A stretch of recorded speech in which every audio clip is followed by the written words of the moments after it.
सभी जो कैंडिडेट्स थे सभी का अच्छा सहयोग जिला प्रशासन को मिला और पूरी प्रक्रिया शांतिपूर्ण, भयमुक्त, निष्पक्ष वातावरण में संपन्न हुई। न सिर्फ सब क्राइटेरिया के हिसाब से संपन्न हुई बल्कि स्वच्छ और पारदर्शी भी पूरी प्रक्रिया को जिला प्रशासन के द्वारा तमाम ऐसे प्रयास किए गए जिससे पूरी प्रक्रिया पारदर्शी भी। सभी मीडिया के लिए मैं बात करूं, सभी कैंडिडेट्स के लिए बात की जाए तो पूरा तरीके से पारदर्शी माहौल में हम लोगों ने इस प्रक्रिया को संपन्न करवाया। आप सब लोग ये भी इस बात से भी अवगत होंगे कि कल मतलब 6 जून को भारत निर्वाचन आयोग द्वारा एक जो है नोटिफिकेशन जारी किया गया है जिसके आलोक में जो आदर्श आचार संहिता जो 16 मार्च से प्रभावी थी उसको समाप्त कर दिया गया है। इसके मतलब इसका तात्पर्य यही है कि अब जो है स्थितियाँ पूर्व की तरह सामान्य होंगी। End of election hearing process इसको हम लोग बोलेंगे। और उसी क्रम में आज ये 5वीं और आखिरी जो प्रेस ब्रीफिंग है ये भी आप सब लोगों के साथ की जा रही है।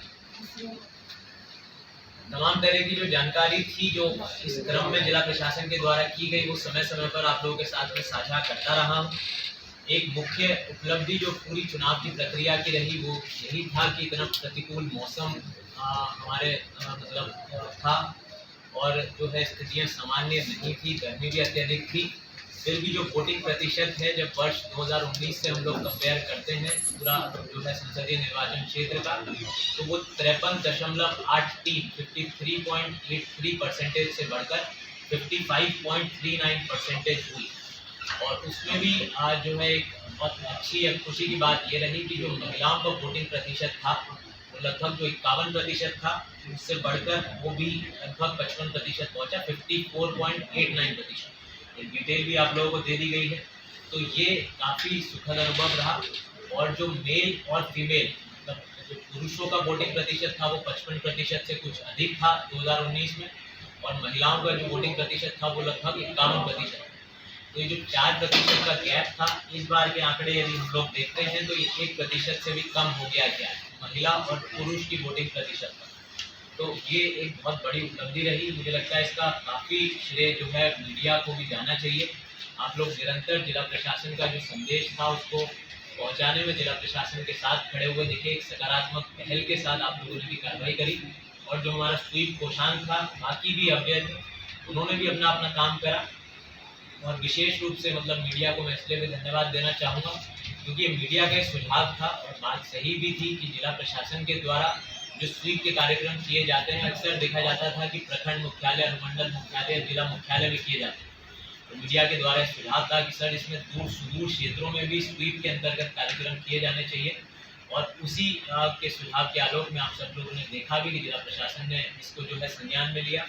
इस आलोक में हम लोगों ने कार्रवाई करी और विधानसभावार कितने कितने मत मिले, पोस्टल बैलेट के अनुसार कितने कितने मत मिले वो भी पुनः आप लोगों को उपलब्ध करा दी जाएगी सूची।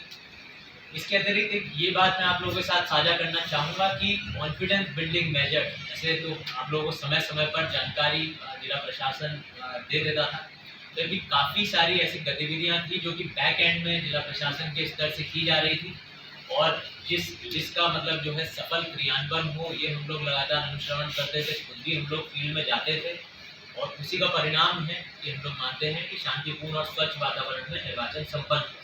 इसमें से एक महत्वपूर्ण जो रहा वो यही था कि 1008 बूथ जो हमारे क्रिटिकल बूथ और अन्य थोड़े से वल्नरेबल श्रेणी में थे उनमें हम लोगों ने जो है CCTV कैमरा लगाए।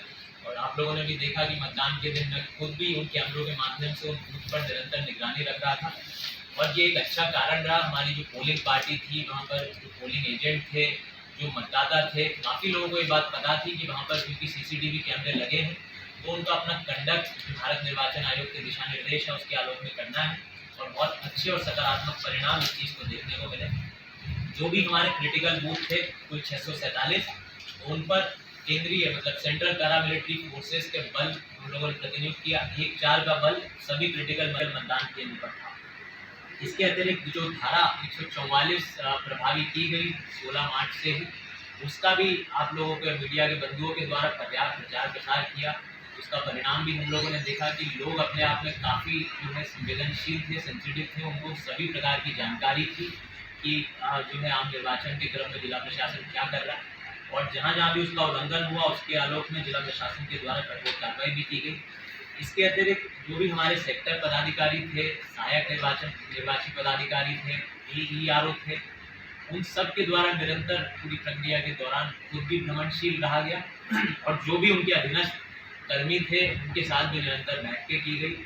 जो भी भारत निर्वाचन आयोग के द्वारा अपेक्षाएं थी उसके अनुरूप सब अपना अपना कंडक्ट किस प्रकार से करें, इस पर विशेष ध्यान रखा गया।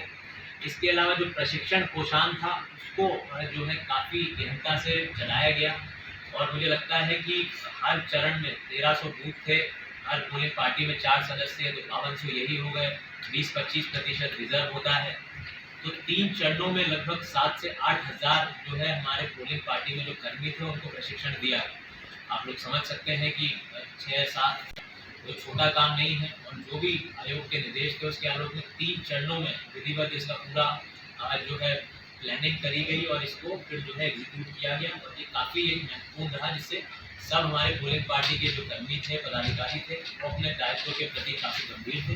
ये प्रशिक्षण में भी जो है उन लोगों को इस बारे में सेंसिटाइज किया गया। एक संख्या में कैश जब्ती भी है, लगभग 1400 लीटर दारू भी जो है 7 मई के बाद पकड़ी गई, जिसकी बाजार मूल्य लगभग 4.25 लाख रुपए के आसपास है। इसके अतिरिक्त 16 मार्च से और 4 जून तक, जो कि ये लगभग 2.5 महीने का पीरियड था, इसके अंतर्गत जैसे मैंने बताया पुलिस प्रशासन, एक्साइज जो है विभाग, हमारे FST की टीमें, SST की टीमें सभी बहुत प्रोएक्टिवली काम किए और उसी का परिणाम था कि लगभग 32,603 लीटर जो है दारू अवैध शराब की जब्ती की गई, जिसकी बाजार मूल्य लगभग 2 करोड़ रुपए है।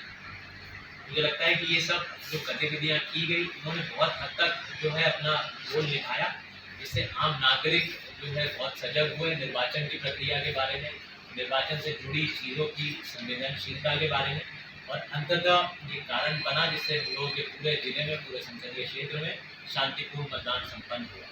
इसके